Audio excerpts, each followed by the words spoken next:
Very good morning my dear students. As you know हमने ये chapter start कर रखा था, that is crop production and management. So now we are going to start our chapter from the topic advantages of manure. So students, as you all know there are few advantages of manure. अगर हम manure के advantages की बात करें तो इस चीज़ को हमने क्लास में अंडरस्टैंड कर लिया था, that what is the basic difference between manure and fertiliser.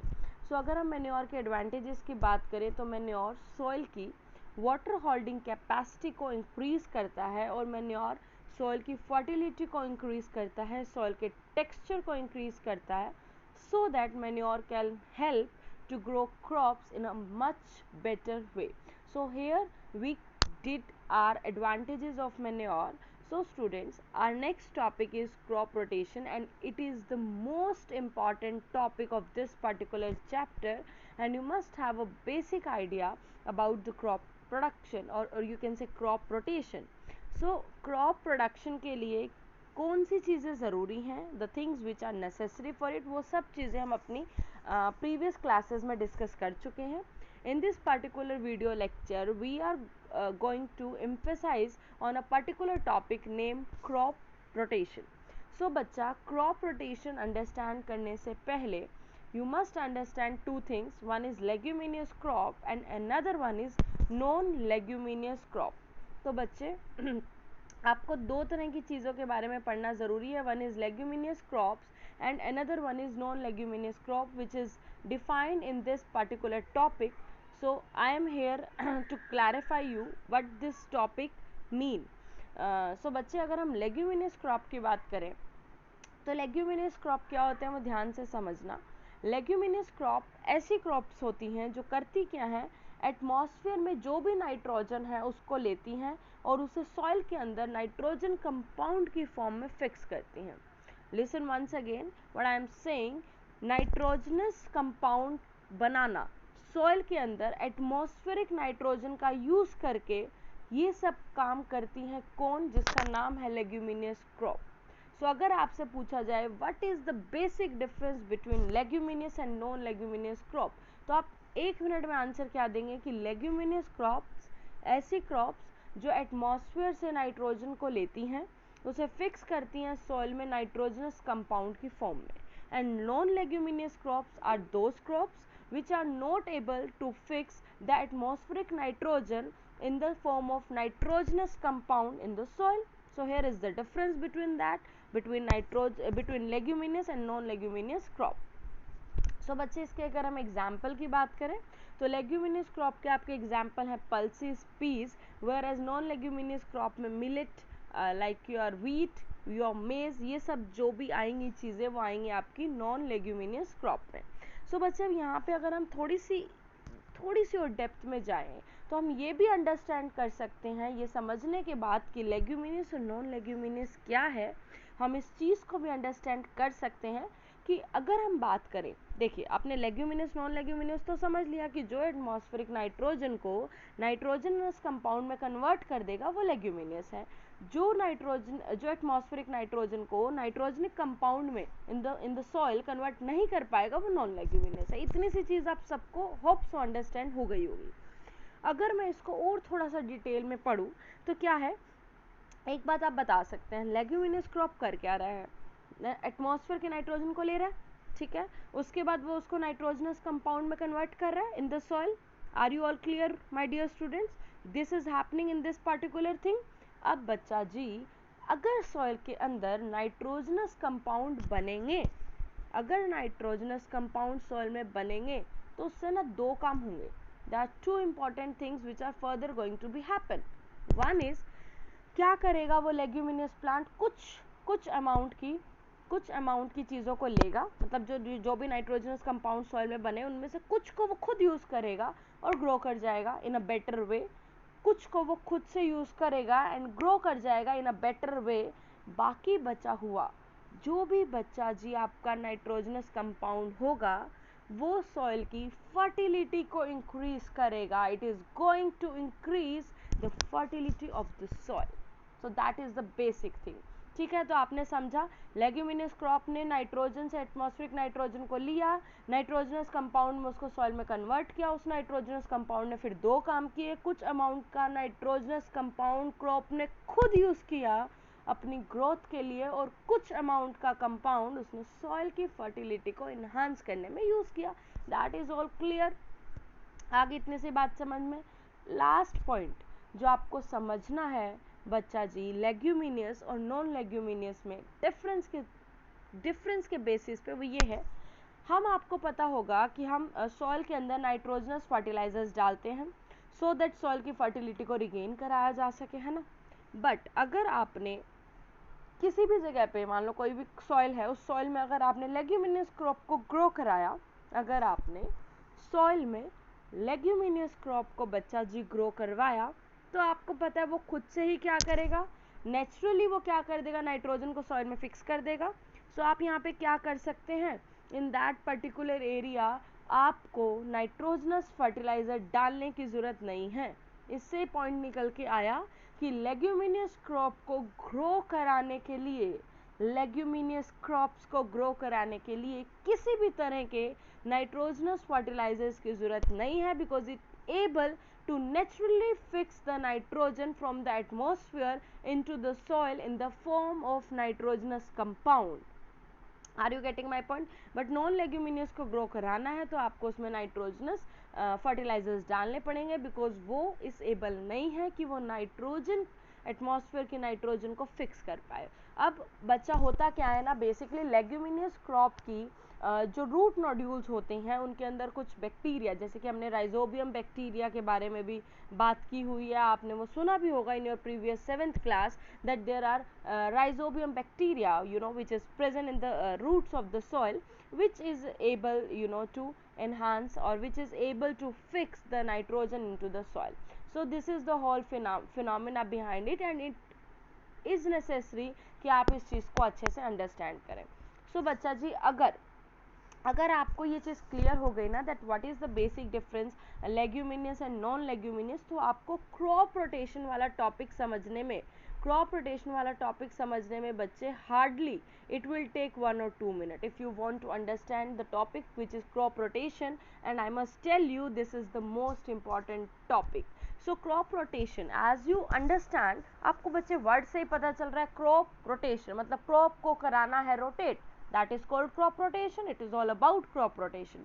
तो आपने क्या करना है बच्चे, क्रॉप को रोटेट कराना है, इसी को हम बोल देते हैं क्रॉप का रोटेशन कराना है। अब रोटेशन का मतलब तो आपको समझता है ना, अगर आप लोग एक क्लासरूम में हैं एंड टीचर ने आपको बोला that you have to rotate your seat, it means कि अगर कोई बच्चा फर्स्ट बेंच पे है then it will go on second, then on next day it will move on third bench, and in the same way the whole journey take place. At the end जो first bench वाला बच्चा वो last पे जाएगा, फिर कभी वो दोबारा फर्स्ट पे आएगा, so whole rotation take place in the same way as you all know. So इसमें भी बच्चा क्या होगा, रोटेशन का मतलब यही है कि पहले आप एक क्रॉप को ग्रो करेंगे, फिर आप दूसरी तरह की क्रॉप को ग्रो करेंगे, देन आप थर्ड टाइप की क्रॉप को ग्रो करेंगे। इन दिस वे नेचुरली आपकी सॉइल की जो क्वालिटी है वो इम्प्रूव होती चली जाएगी और उसमें आपको आर्टिफिशियली कुछ ऐड करना नहीं पड़ेगा। बट अगर मैं आपको बात करूँ क्रॉप रोटेशन की, तो आप इसको बहुत अच्छे से समझ सकते हैं। क्रॉप रोटेशन का मतलब है कि आपने किया क्या है, एक फील्ड को लिया है, उस पर्टिकुलर फील्ड में आपने एक तरह की क्रॉप को ग्रो कराया, दैट इज इट। आपने एक एरिया को लिया, आपने उसके अंदर पर्टिकुलर टाइप की क्रॉप को ग्रो कराया, देन उसको हार्वेस्ट किया, नेक्स्ट टाइम आपने एक डिफरेंट टाइप की क्रॉप को ग्रो करवाया जिसकी रिक्वायरमेंट्स पहली वाली क्रॉप की रिक्वायरमेंट से एंटायरली डिफरेंट थी, ताकि उसकी वजह से सॉइल पे कोई ओवरबर्डन ना हो। फिर आपने दोबारा उसमें जब सेकेंड वाली क्रॉप को हार्वेस्ट किया, देन उसके रिप्लेनिशमेंट के लिए आपने एक थर्ड तरह की टाइप ऑफ क्रॉप को ग्रो किया। So this is all about crop rotation. But अगर बच्चा जी मुझे आपको इस टॉपिक को सिंपलर वे में सिखाना है, तो हम एक एग्जाम्पल के साथ इसको बहुत ही अच्छे से समझ सकते हैं। So here is the example in front of you my people. अगर बच्चे आपने क्या किया, एक एरिया लिया सॉइल का, ठीक है, you take a area of the soil. अब उस एरिया ऑफ सॉइल में सपोज आपने क्या किया, आपने नॉन लेग्यूमिनियस क्रॉप को ग्रो करा दिया। अब नॉन लेग्यूमिनियस क्रॉप में एक एग्जांपल है बच्चे जी मेज़। मान लो मैंने इस मेज़ की क्रॉप को यहाँ पे मानो क्या था, ये आपके पास एक फील्ड था, दिस इज़ अ फील्ड। इसके अंदर आपने क्या किया बच्चे, क्रॉप को ग्रो करवाया और इसके अंदर हमने कौन सी ये क्रॉप्स ग्रो कराई हैं हमने। बट आपको वन चीज़ जो यहाँ पे अंडरस्टैंड करनी है वो ये that these crops are non leguminous. ये क्रॉप बच्चा जी कैसी हैं, ये क्रॉप है non leguminous. Non leguminous crops को आप क्या करा रहे हैं बच्चे, ग्रो करा रहे हैं। अब नॉन लेग्यूमिनियस क्रॉप में आपको एक चीज़ बहुत अच्छे से पता है that non leguminous crop atmosphere की नाइट्रोजन को सॉइल के अंदर नाइट्रोजन कंपाउंड में फिक्स नहीं कर पाएगा। एटमॉस्फेयर की नाइट्रोजन को सॉइल के अंदर नाइट्रोजनस कंपाउंड में फिक्स नहीं कर पाएगा। ये चीज़ आपको बहुत अच्छे से पता है। अब क्या होगा, अगर वो फिक्स नहीं कर पा रहा है तो डेफिनेट सी बात है वो कहाँ से लेगा इंपॉर्टेंट चीज़ें, it will take all the important nitrogenous substances from the soil. अब वो जितनी भी ज़रूरत की इम्पॉर्टेंट चीज़ें हैं बच्चा जी वो सॉइल से लेगा। अब वो स्टूडेंट्स अगर वो सारी इम्पॉर्टेंट चीज़ें सॉइल से लेगा तो उससे क्या होगा, सॉइल के अंदर जितने भी इम्पॉर्टेंट नाइट्रोजन रिलेटेड कंपाउंड्स थे, जितने भी इम्पॉर्टेंट नाइट्रोजन रिलेटेड चीज़ें थी वो तो आपकी क्रॉप ने यूज़ कर ली। अब सॉइल के अंदर वो चीज़ें नहीं बची तो सॉइल को अब दोबारा से रिप्लेनिश करना पड़ेगा because soil don't has that basic necessary things which are required to grow the crop. तो अब आप दोबारा अगर उस पर नॉन लेग्यूमिनियस क्रॉप ग्रो कराना चाहेंगे तो अब दोबारा ग्रो कराते वक्त तो उसको सारी चीज़ें मिल नहीं पाएंगी बिकॉज फर्स्टली जो आपने नॉन लेग्यूमिनियस क्रॉप ग्रो कराई अपनी फील्ड में उसने सारी चीज़ों को यूज़ कर लिया। तो अब आप देखो क्या करोगे, आप उसके अंदर क्या कर सकते हैं, आप सेकेंड टाइम में नॉन लेग्यूमिनियस को ग्रो ना कराएं, नॉन लेग्यूमिनियस को ग्रो ना करवाएं। आप उसकी जगह क्या करें बच्चे, आप उसकी जगह नॉन लेग्यूमिनियस को क्रॉप को ग्रो ना करा के आप उसकी जगह बच्चे क्या कर सकते हैं, आप सेकेंड टाइम इसी फील्ड में किसको ग्रो करा सकते हैं बच्चा जी, लेग्यूमिनियस क्रॉप को। किसको करा सकते हैं, लेग्यूमिनियस क्रॉप को। किसको ग्रो करा सकते हैं बच्चा जी, लेग्यूमिनियस क्रॉप को। नाउ माय डियर स्टूडेंट्स, अगर आपने लेग्यूमिनियस क्रॉप को ग्रो करवा दिया ना इस पर्टिकुलर फील्ड में तो क्या होगा, लेग्यूमिनियस क्रॉप आपको पता है नेचुरली ये क्या करेगी, नेचुरली ये नाइट्रोजन को लेगी एटमॉस्फेयर से, सॉइल के अंदर फिक्स कर देगी। अब ये देखो आपने जब यहाँ पे लेग्यूमिनियस क्रॉप को ग्रो कराया तो इसने क्या किया, एटमॉस्फेयर की N2 गैस को लिया और अपनी सॉइल के अंदर फिक्स करना स्टार्ट कर दिया। जैसे इसने फिक्स किया सॉइल के अंदर क्या मिल गई, सॉइल को मिल गई नाइट्रोजन। सॉइल के अंदर जो चीज़ पहले कम हो चुकी थी क्योंकि आपने नॉन लेग्यूमिनियस को ग्रो करवाया था तो उसने सारी इंपॉर्टेंट नाइट्रोजन चीज़ों को ले लिया था। अब जैसे ही आपने लेग्यूमिनियस को ग्रो कराया उसने एटमॉस्फेयर से नाइट्रोजन को लिया और सॉइल के अंदर दे दिया। सॉइल ने कहा it is very interesting game for the soil, क्योंकि सॉइल के अंदर से जो चीज़ पहले गई नेचुरली वो सॉइल को वापस मिल गई। सॉइल तो बहुत खुश है, सॉइल को कोई फ़र्क पड़ा नहीं क्योंकि जो चीज़ पहले सॉइल में से बच्चे जा रही थी सॉइल को वापस मिल रही है। सॉइल को लेग्यूमिनियस से नाइट्रोजन वापस मिली, सॉइल की रिप्लेनिशमेंट दोबारा हो गई, सॉइल की फर्टिलिटी दोबारा रिगेन हो गई।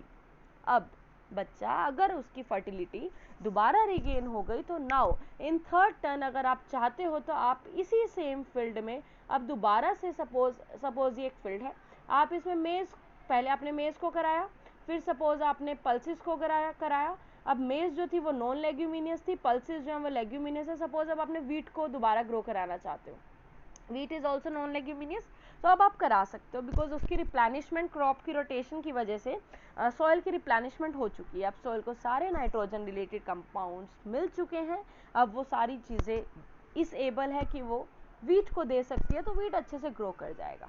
तो बहुत इंटरेस्टिंग गेम है ना ये, कि आपने एक बार ग्रो कराया उसने सारी चीज़ों को लिया, दूसरी क्रॉप ग्रो कराई उसने सारी चीज़ें वापस दे दी, तीसरी चीज़ ग्रो कराई उसने फिर से यूज़ कर लिया। मतलब क्या, आप सॉइल की रोटेशन करते चले जाइए, आपको आपकी क्रॉप भी बेटर ग्रो होगी, सॉइल की क्वालिटी पे भी फ़र्क नहीं पड़ेगा और सॉइल की फर्टिलिटी भी रिगेन रहेगी, जिसकी लिए आपको बाहर से नाइट्रोजन फर्टिलाइज़र को भी ऐड नहीं करना पड़ेगा। तो देखो in short term you can say कि आप कितनी सारी चीज़ों को सेव कर पा रहे हैं। So this is about the elementary idea of the science. ये चीज़ें आप इस चीज़ों से आपको समझने को मिलता है कि कैसे आप इन्वायरमेंट फ्रेंडली होकर क्रॉप को भी ग्रो करा सकते हैं और आप फर्टिलाइजर्स का यूज़ भी नहीं कर रहे हैं। So that is the whole idea behind the whole topic. So it's all for today, hope so आपको टॉपिक समझ आएगा, अंडरस्टैंड इट केयरफुली, एंड इससे आगे का जो भी है we will proceed in our next video. So thank you so much.